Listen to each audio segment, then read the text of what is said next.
Hello everyone. So in this video lecture we are going to discuss some important questions of Java programming. Java programming का ये part number 2 है. इससे पहले हम एक part discuss कर चुके हैं. होप कि वो क्वेश्चंस आप लोगों के लिए हेल्पफुल रहे होंगे. इसी तरह से ये पार्ट 2 हम डिस्कस कर रहे हैं. तो आज के लिए हमारा क्वेश्चन 1 डिस्कस करते हैं. Which two primitives have wrapper class that are not merely the name of the primitives with an uppercase letter? तो देखो इसमें जो ऑप्शन सी है ये सही हो जाएगा, जिसमें कैरेक्टर और इंट, तो कैरेक्टर को जो डिनोट करते हैं, कैर को डिनोट करते हैं कैरेक्टर से और इंट को डिनोट करते हैं इंटीजर से. तो यहाँ पर क्वेश्चन नंबर 1 का सी ऑप्शन करेक्ट हो जाएगा. आगे बढ़ते question number 2. Which of the following interface is use to declare core methods in Java? तो कोर मेथड्स को डिक्लेयर करने के लिए कौन सा इंटरफेस यहाँ पर यूज़ किया जाता है? तो यहाँ पर ये कलेक्शन इंटरफेस यूज़ किया जाता है. क्वेश्चन नंबर 2 का तीसरा ऑप्शन ठीक हो जाएगा, कलेक्शन. क्वेश्चन नंबर 3 देखते हैं. Which of the these interface handle sequences? तो इनमें से ये हमारे पास कुछ इंटरफेसेस हैं, इनमें से सीक्वेंसेस को कौन हैंडल करता है? तो ऑब्वियसली ये क्या होगा, लिस्ट होगा. सीक्वेंसेस को कौन हैंडल करेगा? लिस्ट हैंडल करेगा. जावा की बात चल रही है. क्वेश्चन नंबर 4 देखते हैं. Which of these interfaces must contain a unique element? तो इनमें से कौन सा एक यूनिक एलिमेंट होना बहुत ज़रूरी है? ये सारे इंटरफेसेस हैं, इनमें से किन में एक यूनिक एलिमेंट होना बहुत ज़रूरी है? तो ये फ्रेंड्स होता है सेट एक ऐसा इंटरफेस है जिसमें कम से कम एक यूनिक एलिमेंट होना ज़रूरी है. क्वेश्चन नंबर 4 का 1 ऑप्शन ठीक हो जाएगा. ठीक है ना. तो सेट, लिस्ट, एरे, कलेक्शन, ये 4 इंटरफेस थे जिसमें से हमें करेक्ट ऑप्शन बताना था जिसमें यूनिक एलिमेंट होना चाहिए, that is set. Question number 4 का 1 ऑप्शन ठीक हो जाएगा. आगे बढ़ते question number 5. Which of the following declarations does not compile? इनमें से कौन सा डिक्लेरेशन कंपाइल नहीं होगा? Question number 5. तो देखो इसमें पहला ऑप्शन ही जो है करेक्ट है, ये वाला ऑप्शन कंपाइल नहीं होगा. क्यों नहीं होगा? क्योंकि double num1 int num2 is equal to 0. तो देखो दो डिक्लेरेशन एक साथ दे रखी हैं कॉमा लगा के, ये डबल है, ये इंट है. ठीक है, तो ये ठीक नहीं है, ये कंपाइल नहीं होगा. ये कंपाइल टाइम पे ही इसको पकड़ लिया जाएगा, ये कंपाइल ही नहीं होगा. ये बाकी सारे ऑप्शन करेक्ट हो जाएंगे. ये भी हो जाएगा कंपाइल, ये भी हो जाएगा, ये भी हो जाएगा, लेकिन पहला ऑप्शन कंपाइल नहीं होगा. क्यों नहीं होगा? क्योंकि एक सेम स्टेटमेंट में 2 डिफरेंट टाइप्स ऑफ डिक्लेरेशंस हैं. तो क्वेश्चन नंबर 5 का ए ऑप्शन करेक्ट हो जाएगा. ये जावा प्रोग्रामिंग का कंसेप्ट है. क्वेश्चन नंबर 6 देखते हैं. Which statement about a valid Java file is true? तो इनमें से वैलिड जावा फाइल के बारे में ट्रू कौन सा है वो हमें बताना है. तो ऑप्शन 1 पढ़ते हैं. It can only contain 1 class declaration. ये गलत है. It can only contain 1 class declaration. क्या एक क्लास डिक्लेरेशन हो सकता है? ऐसा कुछ नहीं है, मल्टीपल भी हो सकते हैं. तो ऑप्शन ए तो गलत हो जाएगा, हमें ट्रू बताना है. ऑप्शन बी पढ़ते हैं. ऑप्शन बी क्या कह रहा है? It can contain 1 public declaration and 1 public interface definition. तो 1 पब्लिक डिक्लेरेशन हो जाए और एक 1 पब्लिक इंटरफेस डेफिनेशन हो जाए, तो ये भी करेक्ट नहीं है. ऑप्शन बी भी ठीक नहीं होगा पूरी तरीके से. सी पढ़ते हैं. It must define at least 1 public class. It must define at least 1 public class. क्या इस ज़रूरी है कि एक पब्लिक क्लास दिखाई जाए? ऐसा ज़रूरी नहीं है. हम बिना पब्लिक क्लास के भी कर सकते हैं. तो बच्चा ऑप्शन डी ठीक हमें लग रहा है. ऑप्शन डी कहता है it may define at most 1 public class. तो अधिक से अधिक जो है एक पब्लिक क्लास ये दिखा सकता है. ये हमारा 6 का जो है डी ऑप्शन करेक्ट हो जाएगा. 7th क्वेश्चन पढ़ते हैं. 7 क्या कह रहा है? Which is correct about an instance variable of type string? String type का एक इंस्टेंस वेरिएबल है, उसके बारे में जो ट्रू स्टेटमेंट वो हमें बताना है. तो it defaults to an empty string. ऐसा नहीं है. It defaults to null. Yes, ये बाय डिफ़ॉल्ट जो है क्या होता है? ये नल होता है. तो ऑप्शन बी यहाँ पर करेक्ट हो जाएगा. किसके बारे में बात चल रही है? स्ट्रिंग टाइप के इंस्टेंस वेरिएबल के बारे में बात चल रही है. तो स्ट्रिंग टाइप का इंस्टेंस वेरिएबल बाय डिफ़ॉल्ट क्या होता है? नल होता है. 7th का बी ऑप्शन करेक्ट हो जाएगा. क्वेश्चन नंबर 8 देखते हैं.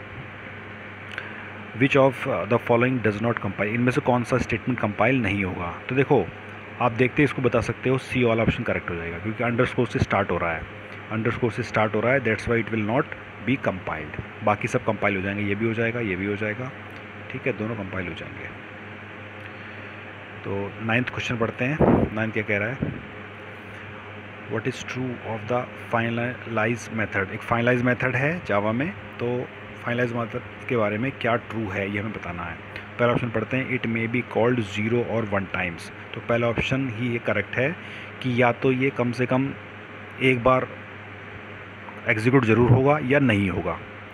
उसका कारण ये हो सकता है कि मान लीजिए कोड है, कोड में कोड लिखा, प्रोग्राम आपने लिखा, उसमें फाइनलाइज मेथड है, मान लीजिए कोड क्रैश हो जाता है, तो ज़रूरी नहीं कि फिर फाइनलाइज मेथड कॉल होगा, लेकिन एक बार तो ये हो ही जाएगा। अगर प्रोग्राम चल रहा है तो कम से कम उसमें एक बार फाइनलाइज मेथड जरूर कॉल होगा, लेकिन अगर प्रोग्राम क्रैश हो जाता है, सिस्टम क्रैश हो जाता है, जो कोड है क्रैश हो जाता है, तो उसमें नहीं भी कॉल होता है। तो इट मे बी कॉल्ड 0 और 1 टाइम्स, पहला ऑप्शन यहाँ पर करेक्ट हो जाएगा। 9th का ए ऑप्शन करेक्ट हो जाएगा। 10th पढ़ते हैं, which of the following is true about primitives. तो प्रिमिटिव्स के बारे में ट्रू क्या है वो हमें बताना है। तो you can call methods on A primitive. क्या आप प्रिमिटिव पे मेथड को कॉल कर सकते हो? नहीं कर सकते हैं, ये हमें ट्रू बताना है हमें, ठीक है ना, ट्रू हमें बताना है। तो ये मेथड को कॉल नहीं कर सकता है। बी ऑप्शन पढ़ते हैं, you can convert a primitive to a wrapper class object simply by assigning it. Yes, option B यहाँ पर करेक्ट है। एक जो है सिंपली असाइन करना है किसको, क्लास ऑब्जेक्ट को, रैपर क्लास ऑब्जेक्ट को, प्रिमिटिव को, और वो कन्वर्ट हो जाएगा। तो 10th का ऑप्शन बी यहाँ पर करेक्ट हो जाएगा। 10th का बी ऑप्शन यहाँ पर करेक्ट हो जाएगा। You can convert a primitive to a wrapper class object simply by assigning it. जो प्रिमिटिव को आप रैपर क्लास ऑब्जेक्ट में बाई असाइनिंग इसको आप कन्वर्ट कर सकते हो। ऑप्शन बी करेक्ट हो जाएगा। 11th पढ़ते हैं, which of the following below live on the heap in Java. तो ये ऑब्जेक्ट होता है, ठीक है, थोड़ा नीचे चला गया है ये। क्वेश्चन नंबर 11 का सही ऑप्शन क्या हो जाएगा? ऑब्जेक्ट हो जाएगा। क्वेश्चन नंबर 11 का 4 ऑप्शन ठीक हो जाएगा। 4 ऑप्शन क्या है, क्या पूछ रहा है ये कह रहा है which of the following below live on the heap of in Java. तो हीप में क्या रहता है जावा में? तो ये क्या रहता है? ऑब्जेक्ट रहता है। ऑप्शन ये करेक्ट हो जाएगा, ठीक है। आगे बढ़ते हैं, क्वेश्चन नंबर 12। क्वेश्चन नंबर 12 क्या कह रहा है, how do you force garbage collection to occur at a certain point. तो किसी एक स्पेसिफिक पॉइंट पर गार्बेज कलेक्शन को हम फोर्स क्या कर सकते हैं ऐसा? तो देखो, ये सारे मेथड जो है गार्बेज कलेक्शन को हैंडल करने के लिए हैं, लेकिन ये डिपेंड करेगा सिस्टम के ऊपर। तो नन ऑफ द अबव हो जाएगा। आप फोर्स नहीं कर सकते, सिस्टम डिसाइड कर सका है, सिस्टम डिसाइड करेगा कि उसको वो करना है, उसको गार्बेज कलेक्शन को एक्सेप्ट या नहीं करना है। आप फोर्स नहीं कर सकते हैं। फंक्शन का नाम फोर्स है, लेकिन सिस्टम डिसाइड करेगा कि उसको क्या करना है। तो यहाँ पर none of the above option ठीक हो जाएगा। 12 का नन ऑफ द अबव। 13 पढ़ते हैं। 13 कह रहा है, which of the following does not compile. इनमें से कौन सा कंपाइल नहीं होगा? तो देखो, आप देखते ही बता दोगे। देखो, पहला ऑप्शन ठीक लग रहा है, तीसरा भी ठीक है, ठीक है, बी ऑप्शन ठीक गलत है, मतलब कि इसका बी ऑप्शन करेक्ट हो जाएगा। क्योंकि देखो, आप देख रहे हो 2 पॉइंट डेसिमल के बाद अंडरस्कोर आ रहा है, डेसिमल के बाद अंडरस्कोर आ रहा है, which is not acceptable, which is not a correct declaration. तो बी ऑप्शन यहाँ पर करेक्ट हो जाएगा, 13 का बी। 14 क्वेश्चन पढ़ते हैं, क्या कह रहा है, which of these components are used in a Java program for compilation debugging and execution. तो ये JDK होता है, जावा डेवलपमेंट किट। 14 का ए ऑप्शन करेक्ट हो जाएगा। 15 पढ़ते हैं, when an expression consist of int, double, long, float, ठीक है, एक एक्सप्रेशन में इंट भी है, डबल भी है, लॉन्ग भी है, फ्लोट भी है, then the entire expression will get promoted into a data type that is. तो सारा का सारा एक्सप्रेशन का जो रिजल्ट है, फाइनल कंक्लूजन, वो किस में कन्वर्ट हो जाएगा? तो ऑब्वियसली किस में हो जाएगा? डबल में हो जाएगा।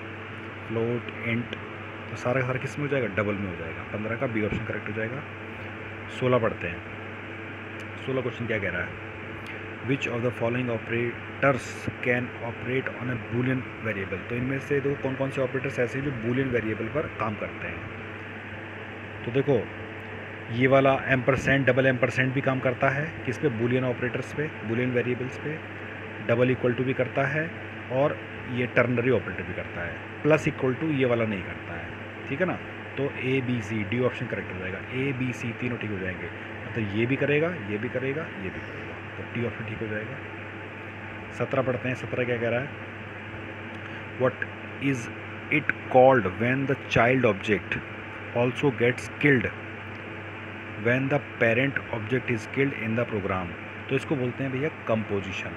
17 का डी, जब चाइल्ड ऑब्जेक्ट किल हो जाता है पेरेंट ऑब्जेक्ट के किल होने की वजह से, तो इसको हम क्या बोलते हैं, इसको कंपोजिशन बोलते हैं। 17 का डी। 18 पढ़ते हैं। 18 क्या कह रहा है?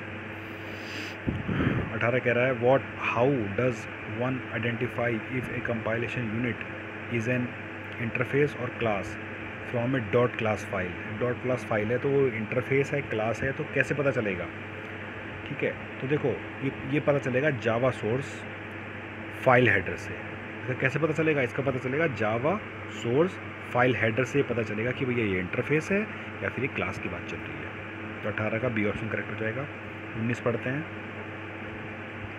19 क्या कह रहा है? Out of the methods of the string class which one can be used for testing the strings of equality। Equality के लिए स्ट्रिंग्स को टेस्टिंग करने के लिए इनमें से बताइए कौन सा स्ट्रिंग क्लास यूज़ हो सकता है। तो 19 की क्वेश्चन नंबर 19 की बात चल रही है। तो ये इक्वल्स होता है। इक्वल्स हमें सिंटैक्स याद रखना होता है इसके लिए। इक्वल्स, सिंपल इक्वल्स फंक्शन हमें इसके लिए यूज़ करना है। 20 क्वेश्चन पढ़ते हैं। क्वेश्चन नंबर 20, ये रहा 20। Out of these packages which one contains an abstract keyword. बताइए इनमें से कौन सा एब्स्ट्रैक्ट कीवर्ड इनमें है। ये पैकेज दे रखे हैं, इनमें से कौन सा एब्स्ट्रैक्ट कीवर्ड है ये हमें बताना है। तो ये है Java dot language, Java dot lang. ये एक एब्स्ट्रैक्ट कीवर्ड एक्सट्रैक्ट पैकेज है। एब्स्ट्रैक्ट कीवर्ड की तरह इसका यूज़ किया जाता है, जावा डॉट लैंग। 21 पढ़ते हैं। 21 क्या कह रहा है? Out of these methods which one can be use for converting all the characters present in a string into an array of characters. एक स्ट्रिंग में बहुत सारे कैरेक्टर्स हैं, उनको एरे ऑफ कैरेक्टर्स में कन्वर्ट करता है। इनमें से कौन सा ऑप्शन ठीक हो जाएगा? तो भैया ये दोनों ऑप्शन ठीक हो जाएंगे। पहले वाले बोथ। गेट कैर भी इस पर्पज़ के लिए यूज़ होता है और टू कैर एरे भी इसके पर्पज़ के लिए यूज़ होता है। गेट कैर के अंदर स्ट्रिंग डालो, स्ट्रिंग के जो कैरेक्टर्स है वो अलग एरे ऑफ कैरेक्टर्स में कन्वर्ट हो जाएंगे। या फिर टू कैर एरे में एक स्ट्रिंग को डालो तो उसमें स्ट्रिंग के जो अंदर जो कैरेक्टर्स होंगे वो एरे ऑफ कैरेक्टर्स में कन्वर्ट हो जाएंगे। तो बी किसका पहला ऑप्शन करेक्ट हो जाएगा। 22 पढ़ते हैं। Where does the string pool get stored. String pool कहाँ पर स्टोर होता है ये हमें बताना है। तो ये होता है भैया जावा हीप में। ध्यान रखना है, जावा हीप में। स्ट्रिंग पूल कहाँ पर स्टोर होता है? जावा हीप में। 23 पढ़ते हैं। Out of the following which one is a super class of all the exception type classes. तो एक्सेप्शन टाइप क्लासेस के लिए सुपर क्लास की बात चल रही है, वो हमें बतानी है। तो भैया ये देखो, स्ट्रिंग भी नहीं है, रन टाइम एक्सेप्शन भी नहीं है, कैचेबल भी नहीं है, ये है ये थ्रोएबल। It is throwable. ये नीचे चला गया, सॉरी ये थोड़ा नीचे चला गया है ऑप्शन। तो out of the following which one is a super class of all the exception type classes. Exception type classes के लिए सबसे सुपर क्लास है वो कौन सी है? That is throwable. 24 क्वेश्चन पढ़ते हैं। क्या कह रहा है? 24 what happens when we call two threads that have the same priority to process simultaneously. दो थ्रेड को साइमल्टेनियसली कॉल किया जा रहा है, उनकी प्रायोरिटी भी सेम है, तो क्या होगा? तो ऐसे क्वेश्चन सिंपल, इनका आंसर एक ही होता है। It depends upon the OS, operating system. Operating system decide करेगा कि कौन से थ्रेड को पहले हैंडल किया जाएगा। तो ये operating system OS dependent question हो गया है।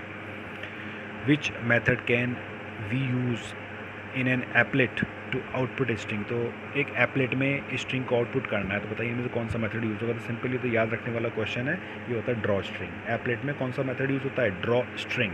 क्वेश्चन नंबर 25 का बी ऑप्शन करेक्ट हो जाएगा। 26 देखते हैं। What are the uses of generics. Generics की बात चल रही है, तो जेनेरिक्स के यूजेस क्या होते हैं? तो देखो जेनेरिक्स के यूज़ हैं कि द जेनेरिक्स जो होते हैं, generics add stability to a code. Code में स्टेबिलिटी ऐड करते हैं।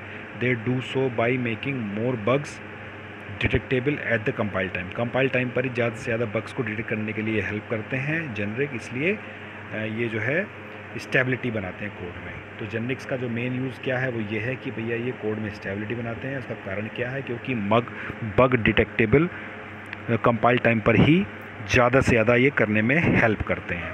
That's why generics are helpful. 27 देखते हैं, what does the abbreviation MVC pattern stand for. तो ये MVC की बात चल रही है, तो ये होता है मॉडल व्यू कंट्रोल, ये शॉर्ट फॉर्म हो गई सिंपल सी। MVC means model view control. The advantage of using the prepared statement in Java is prepared statement को यूज़ करने का एडवांटेज जावा में क्या है, ये हमें बताना है। तो भैया ये है कि ये prevents SQL injection, SQL injection को ये प्रिवेंट करता है। किसको? प्रिपेयर्ड स्टेटमेंट अगर जावा में यूज़ किया जा रहा है तो ये किसको प्रिवेंट करता है? किसको प्रिवेंट करता है? ये प्रिवेंट करता है SQL इंजेक्शन को। 28 का बी ऑप्शन करेक्ट हो जाएगा। 29 देखते हैं, how does one move from some desired step to another one. How does one move from some desired step to another step. तो 29 का जो है सही ऑप्शन क्या हो जाएगा? ये हो जाएगा ब्रेक पॉइंट्स। ऑब्वियसली एक लोकेशन से दूसरी लोकेशन, डिज़ायर्ड लोकेशन पर पहुंचना है तो ब्रेक पॉइंट्स के लिए यूज़ होते हैं। 29 का डी। उसके बाद लास्ट क्वेश्चन आज के लिए 30, the storage capacity of a single cookie is. एक सिंगल कुकी है, कुकी यूज़ होता है, ठीक है। तो सिंगल कुकी का जो स्टोरेज कैपेसिटी है वो कितना होता है? वो होता है 4095 बाइट्स। ध्यान रखने वाली बात है, एक जीके क्वेश्चन एक तरह से। 4095 बाइट्स जो एक सिंगल कुकी का कैपेसिटी होता है। तो फ्रेंड्स, इस तरह से करके हमने आज 30 क्वेश्चन डिस्कस कर लिए हैं। होपफुली ये क्वेश्चंस आप लोगों के लिए कहीं ना कहीं हेल्पफुल होंगे। इससे पहले भी हम एक वीडियो डिस्कस कर चुके हैं, आगे भी हम कुछ और क्वेश्चंस डिस्कस इस तरह से करते रहेंगे। ठीक है, तो फ्रेंड्स अभी के लिए चलते हैं। Thank you so much, bye bye and have a nice day.